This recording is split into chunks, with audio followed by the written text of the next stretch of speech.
Welcome everybody to another episode of the Future of Biz Tech. I am your host, JC Granger. I have with me here Michael Farber, the founder and CEO of the ROI Shop. Michael, thank you so much for coming on the show. Why don't you tell the audience a little bit about yourself and what your company does? You got it. Thanks for having me, JC. So a little bit about myself and how the company started. I've been in software sales for the past 23 years. 15 of those years were for other companies, and now I've been selling, my own company in the ROI Shop for the past 8. But I'll tell you, I started the ROI Shop because through the 15, 16 years of selling for other companies, I just got tired of getting my ass kicked by the no decision outcome. And that's what most salespeople face. They lose the majority of their deals to no decision. And one of the biggest reasons for it is that reps do a poor job of articulating the value, and prospects have a hard time understanding the value. And as you know, companies make a purchasing decision for two main reasons. You're going to make them money or you're going to save them money. Mm-hmm. Yet 95% of salespeople don't have any tools to engage in those kind of conversations and leave it up to their champion to figure out and quantify your value on their own. And therein lies the problem. It's an impossible ask. So, it sounds like this was kind of born out of a frustration, right? Which all good businesses are, right? Solving a problem that you probably personally had. But what kind of background do you have as far as like what made you want to create a tool? Like, I get that you had the issue with not being able to sell, salespeople not being good at selling the value or articulating it. But someone might say, well, then, why didn't you start a training for salespeople then? Like, I guess, what was it that brought you to creating a software tool versus an educational course, for example? Gotcha. Well, how it really got started is where this brainchild happened was during my time at Concur Technologies. They sell expense software. I was with them for about 5 years, probably my second year in there. During SKO, they introduced a ROI calculator for their sales reps to use. They introduced it on the second day of SKO, which is absolutely the worst day because everybody's hungover and you don't want to show an Excel spreadsheet at 8 a.m, but that's what they did. Anyway, shortly after SKO, I was working with a company called Bacardi USA. Everybody knows Bacardi. And I was working with their controller. His name was Warren. And I remember this because it changed the course of my life. And he's like, Mike, we want to move forward with your solution, but we are going to need a business case. And I'm like, oh, shoot, Warren.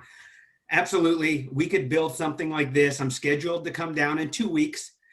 Let me get down there a little earlier. We'll build the business case together and then we'll have the demo. So I frantically went to find this ROI calculator. It took me about 2 days before anybody could locate it and about a week for me to really understand it. So I went down there, had the call with him. I practiced enough where I was decent at it, but still wasn't great at it. And after the call, he goes, Mike, I got to tell you, this is one of the better ROI tools I've seen. So I'm like, all right, I didn't enjoy doing it. I actually would have never done it unless the prospect asked me to do it. But I thought, all right, maybe I have a competitive advantage. And the next 3 or 4 deals I worked, I made sure I used it. And by the 4th time, I started getting really good at it. And it changed the conversation. I knew which prospects were kicking tires, which ones were going to buy. And it just got me off of the feature functionality talk. I left Concur and went to a company called Exactly Corporation. Exactly, yeah. Yep. So there were only about 7 enterprise reps. And first thing I did when I got there is I sent an email out to the reps and said, hey, who has an ROI calculator? Only 3 responded back and they were horrible. And I had a big pit in my stomach. So I went to the hiring manager. I just didn't want to start building sales tools. So I said, Steve, this is what we use at Concur. I have a friend who's a wizard in Excel. Can he build something like this, for me? I just didn't want to start doing it, on my own in my second week there. And he said, yeah, how much will they charge? How much will he charge? He was going to do it for free, but I made him $3,000. But it got me thinking about, God, the 5 or 6 companies and software companies I worked from 2020, not from 2020, from 2000, they were making 500 million in ARR, 40 million, it varied. And none of them had a very good way of showing value. So I realized there was a huge void in the marketplace. So what I really started out was just building Excel spreadsheets. I had my first meeting when I started the company, a local company here in Atlanta. I went in there, I opened up my computer, pulled up an Excel spreadsheet and almost got laughed out of the room. Like, we could do this. So I felt really small. And on my way out, I called my business partner. I go, we got to get out Excel. We got to start putting it on the web. So I don't know if that answered your question, but that's really how it all came about. Well, it's funny. I didn't tell you this in the pre-interview, but so I had created one for myself in Excel, of course, Google Sheets. Okay, fine, same thing. You're modern. And I did it because I couldn't find any good tools online myself, right, at the time. And now one thing, I'm going to give you my feedback of what happened when I did this and how my sales processes went. And I want to know from you how you've seen the feedback based on your tool with this. So you are right. It does change the conversation, because I know that when you start from a point of view of like, before we even go anywhere, how is this, if we do well for you, what's the real effect, right? What's the real ROI here, right? And that is a whole different conversation versus, that's the conversation. What's great about it is that it talks about the prospect. It puts it in their court. Like, this is about them, not me. And I like that. I talk a lot, but I really do like, I listen. I like to know about the other person. That's why I like podcasts. I mean, I get to hear about you and your company. But so it did change the conversation. Here's what I found that happened with me, though. And I want to know how you came over this hump, or what you suggest to the audience. When I started doing that, I found that my prospects did not have these answers almost at all. It's almost like they literally had not done this exercise for themselves. In fact, and they weren't like upset or mad. It's like they would just have this reaction like, wow, we really don't know. Because I would ask questions like, okay, so what's your average sales cycle time? What is your LTV, the long-term value of your clients? Just on average, a range, nothing specific, right? And it was shocking to me how many prospects didn't have those answers. And we're talking the top level. We're talking the CEOs, CMOs, CTOs, things like that, had no idea. And they said, well, we'll have to get back to you on that. And so I guess my question to you is this: when someone is enabled with such an impressive tool like yours, how do you get around the human factor of if the prospect doesn't even have the answers for you to put into the tool to begin with? Yeah. And trust me, you're not alone. It's amazing how many prospects have no idea what their data is. And I realized that, I built it by a salesperson for a salesperson. So everything you're saying, I've experienced. So what we've done is, one, obviously, you have to have some kind of industry averages. And, with our tool, you could have infographics. It's really a website. So for people who think about ROI, they're always thinking in the four walls of Excel. Throw that away. It is a very interactive experience, like almost a personal website, if you would. So you can have videos that talk about what is the industry average, infographics, all the great things marketing might put together to help them come up with an answer. But keep in mind that when you force an industry average on them, they might not be comfortable with it because they don't know. Is this something the vendor's telling me, which is going to skew the ROI? So the ROI looks great. But what we've done is we have a conservative factor. So, when you plug in an industry average, and then unlike Excel where it says, hey, you're going to save $53,000 in productivity benefits or error reduction, we have a conservative factor that says, hey, are you comfortable with this, JC? Is this something you believe in? If you're wishy-washy like the prospect is because they don't know it, here's your chance to say, let's be conservative. Let's dial this thing up to 70% conservative. And if you only realize 30%, is that something you can still believe in? So the conservative factor really allows them to buy into a number even when they don't know their information.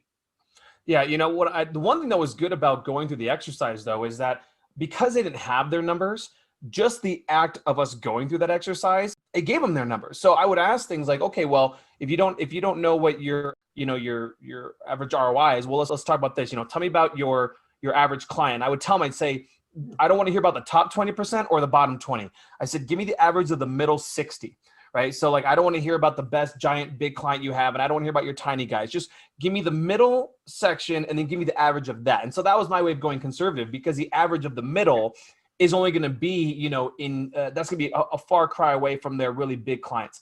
And so they would say, okay, it's about this. Like, great. Now we got a range. I say, okay, now how often do they typically stick with you? What are the typical services that, and then I'd ask them too. And some companies were comfortable with this question and some weren't, but I'd say, what's your net on that? If you're charging 10 grand, what do you guys actually make? Because it's really easy, in my experience, to go after the gross amount. A lot of people say, oh, look, you're making this, but that's not how a business owner thinks.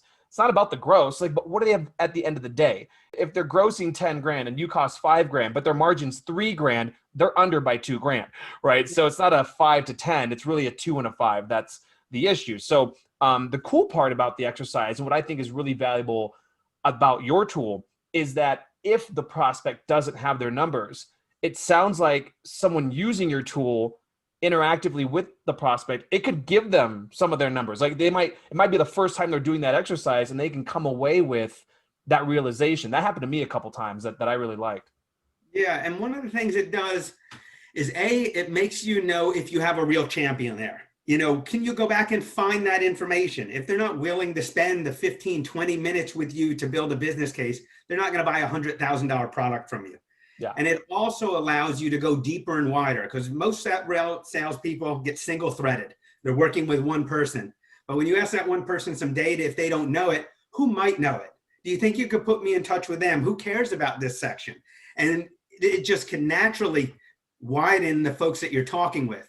So it does a whole bunch of things while talking value. And I hate the COVID question every time, but it is such a big event. I am curious, how has the ROI shop done, or in the ROI calculator itself during COVID? Has that made it more of a need, less of a need? Have you guys had to add on features because maybe the original version wasn't covered? I mean, how has COVID really even affected what you guys have been doing and how your clients and prospects have been handling it? Really good. And I'm blessed to say it. It made our tool much more valuable because budgets have been cut and slashed, and not every company is doing great. So they're watching every penny going out the door. And now people need to know, if we invest, how much is this going to make us or save us? So projects, especially those that aren't on somebody's radar, and most salespeople rely on outbound leads, not inbound leads.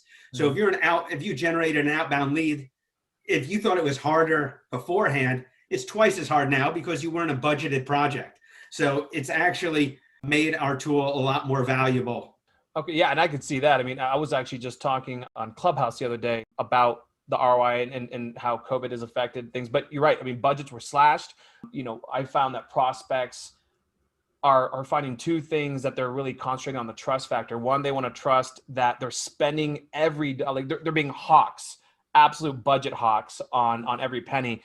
And the second one is they have to trust that the company they're talking to is still going to be around in 6 months. You know what I mean? Now, that's less of a concern now, I think, of where we're at. We're recording this in February of 2021, whereas, maybe like July of 2020, that was a huge fear. Now that, vaccines coming out, things are going down. I think that if you're still around, if you made it, you're probably you're going to be okay. You know what I mean? So that part is probably going away, but people are still going to be watching their budgets like hawks. And I can see what you're saying. I see how a tool like this would help them rationalize and make sure that they are going to get that ROI on there. How are you marketing your tool? I'm a marketing guy. We talked about this before. That's where my experience is. So I always have to ask the question because it fascinates me. And most of the audience, are B2B tech people also. What are you doing? What kind of tips or tricks can you maybe give the audience on how you've gotten your software tool out there to the masses for people to know about it? Oh, well, the first few years of the ROI shop, it was just hammering LinkedIn, reaching connections, sending emails, doing all that. What I started to do is just try to connect with people in different groups that I'm part of, like Revenue Collective and Modern Sales Pros, and, where the salespeople are, and just connect, not solicit them. But I'm almost up to 16,000 connections on LinkedIn. So I'm excited about that. And, every Tuesday and Thursday, I put out a GIF or a post, that talks about the ROI, the struggles of salespeople. So I'm not soliciting them in the connection. I'm not even soliciting that people I connect with after they connect with, but I know they're going to see my feed. And I'm just making a very strategic approach on who I'm connecting with. VPs of sales, the folks that are my buyers. Sure. So when they go into LinkedIn and they see my feed, it will resonate with them because I know the problem salespeople deal with. And it's no decisions, too much discounting, not articulating value. That is the key reason. And that's really what we solve. Yeah, that's really smart. I mean, LinkedIn, that's where you got to be. Plus, you can, like you said, you can laser target exactly who you're going after. And I think a lot of people, they either underutilize LinkedIn or they misunderstand it. But you're right, that more passive approach where, people don't like to be sold too hard on LinkedIn. Right. Listen, LinkedIn is a platform for people to get together and buy, sell, work deals, network. But I made an analogy to someone once when I was explaining this.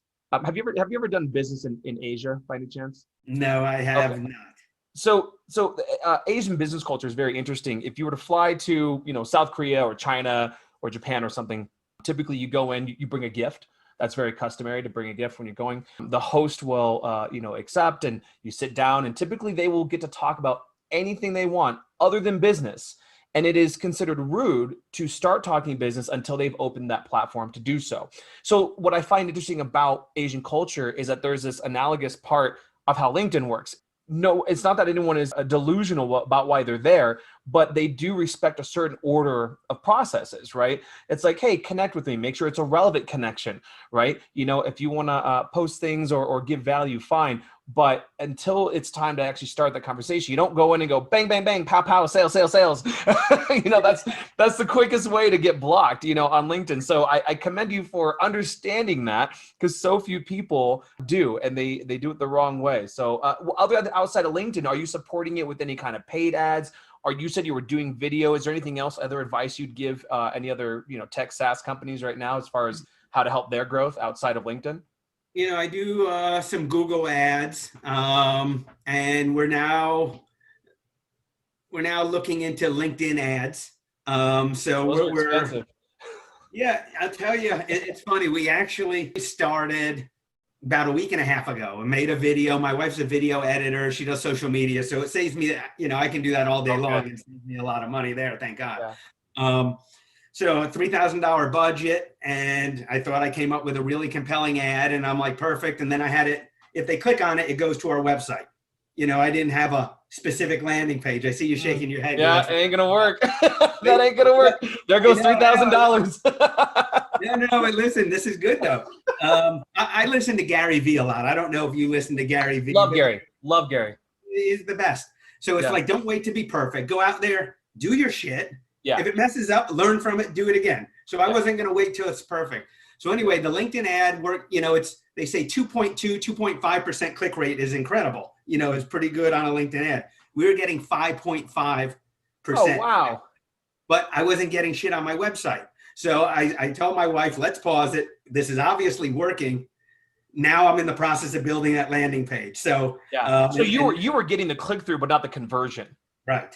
Yeah, and that's see, and listen, you did it right way. Just launch, right? Just launch. I love saying that. Just launch, just do it. Because there is no way for you to know how it's going to work until you just try it. But you bring up a good point. So you can tackle and master, or even get lucky, for example, on one part of the equation. You did really good on the first part, but people forget, like, there's a lot of links in that chain, and if any of them are broken, the whole thing falls down. So, but it's good though. You saw that you were crushing on your click-through rate, which means that your ads are working. But either when you have no conversions on the website, that means it's either the website's problem or your targeting is the problem, right? So, but it's good that you figured that out. It sounds like you obviously, I imagine you fixed that by now and it's working well. We just started 2 weeks ago, a week and a half ago. I had my wife pause the LinkedIn ad on Monday, and now I'm working with a developer just to get me that landing page. And I spent all night working on, if my message resonated, then the next step of the message should be that. And I'm going to have a little video, and then we're going to see how that works. And then you'll split test that for the next 2 years. I mean, you're never done, right? You're never done. But once you get to that point of ROI, there you go. And then at least it gives you that motivation and the budget to keep testing, right? The trick is to fail as quick as possible so you can pivot and correct it. So that's really cool. So the title of the show, The Future of Biz Tech, let's go into that idea now.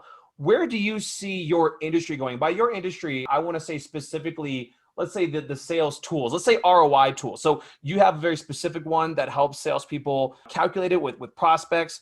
There are other things out there. But where do you see the industry in, let's say, 5 years? Other companies like yourself and your company, how do you see people using it? Is there anything new that you can think that, like, the next big thing that might be used as such? There's a lot of direction. there's a direction we're going with the product. I don't want to share it Oh, necessarily. come on. All right, can we get a preview, like a general idea? I would be remiss if I did not at least try for this on literally the future of BizTech, a little bit of the future. You don't have to give away the secret sauce, but like generally speaking, what will be the benefit, let's say, of this new tool or the new feature you're coming out with? All right. The benefit is that it addresses your problem that you mentioned when they don't know the answers to their questions. Mm-hmm. They don't know what is the average salary of somebody or the average time it takes to create an expense report or, whatever it is. Sure. What we plan on doing is just through all the ROIs created and through reporting and all the data that we're generating is really to be able to dynamically show the prospect, hey, in your industry, this is what this is what the range really is. What are you comfortable with? Yeah. So really because they don't know it. So that's the number one. It sounds like you're going to hook into more data insights from other platforms or data networks that gives the user the ability to now actually guide that conversation better, basically, right? Absolutely. Yeah. That's awesome. That's great. We're going with a whole sales methodology. We're not going to be sales trainers, but you know what? You can give a rep an amazing ROI tool. It's so foreign to them. They don't know how or where to even use the thing. It's like giving somebody who doesn't know how to drive a Ferrari. That doesn't help them. Yeah. So here's the keys. Like, don't crash. So really the methodology on where and how to strategically place these calculators in the sales cycle, and they're different for different companies. So that's really the avenue that we're going in now is not only do they get the calculator, they get best practices, how to make it more digestible in little chunks. Because a lot of reps think, oh shit, I got to build this whole calculator with my prospect. No, you don't. Not if you did good discovery and the tie discovery with the calculator. So it's a different way of selling, but you're talking dollars and cents and not features. So can I ask you a question though? Do you have, there's two things I'd be curious for me personally. So a lot of people obviously build out proposals, right? And whatnot. Are you guys going to help either create a backend API or an embed code so that salespeople can take the results of that and import it into proposals when they send those officially so that it can become part of that proposal process to be signed off on? Yeah, so we can do a couple things. One is with a push of a button, our ROI tool could give you a PDF dynamically with the data you entered. And if you had standard proposal language in front or behind, that we can do that today. We do have a full integration with Salesforce. So if you need to get the data from our ROI tool into Salesforce and then Salesforce, you have a proposal, software that can be done today. Okay, very cool. Yeah, I'm definitely. I was checking out before the show, but I'd love to have an offline conversation with you, and I want to demo this a little bit because this is, we're doing a big push into sales ourselves. Scaling, expanding, and whatnot. We were lucky enough to not only survive but actually thrive through. I think honestly, just because we specialize in B2B tech, like that's one industry, that actually ended up doing really well. So we kind of just were accidentally in that better space. And, that not so many agencies were as lucky, but anytime we can get anything that can help that sales process, help, decrease the sales cycle, increase the conversions. And it sounds like your tool does that. What would be the one piece of advice that you would give the audience based on your experience with your company? If you could just give them one golden nugget for people listening. Most people, try to make it as simple as possible. If it's not simple, your reps aren't going to use it and your prospects aren't going to understand it. I'm going to give you a couple here because there's so many mistakes that happen along the way. Two is when companies are building their ROI calculator, they're building it for their salespeople, which is a mistake. You are building it for your champion.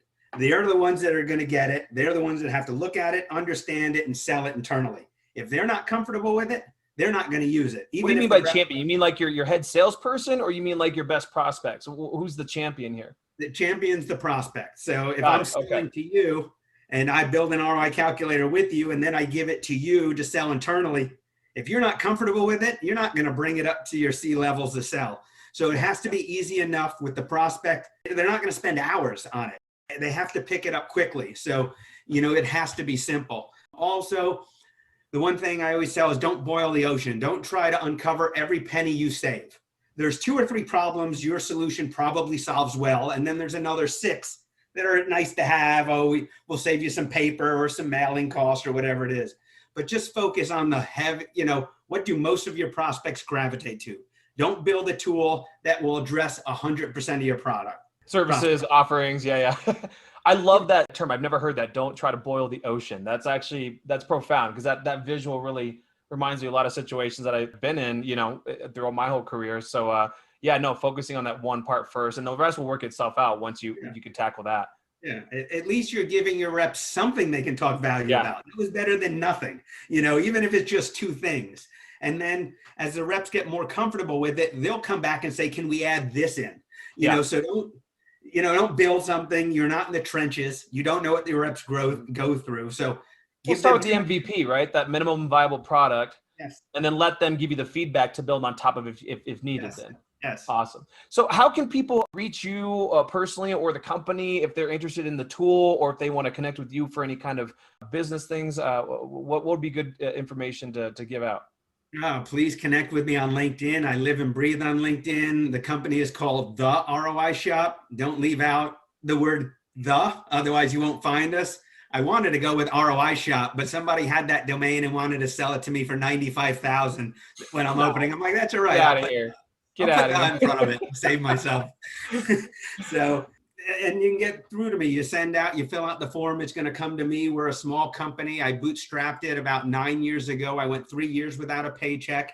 I didn't raise any money or anything. So, every one of our customers is important. We don't have tens of millions sitting in the bank. And I live and breathe sales. I still do it. So it's not like, I've lost touch with that world, and we're always evolving the tool based on what I'm learning every day out in the market. That's awesome. Well, listen, Michael, thank you so much for being on the show. I'm sure everybody listening got great value out of it. I'm going to check out more in depth on this ROI calculator as well. And thanks again for coming on. Yeah, thanks.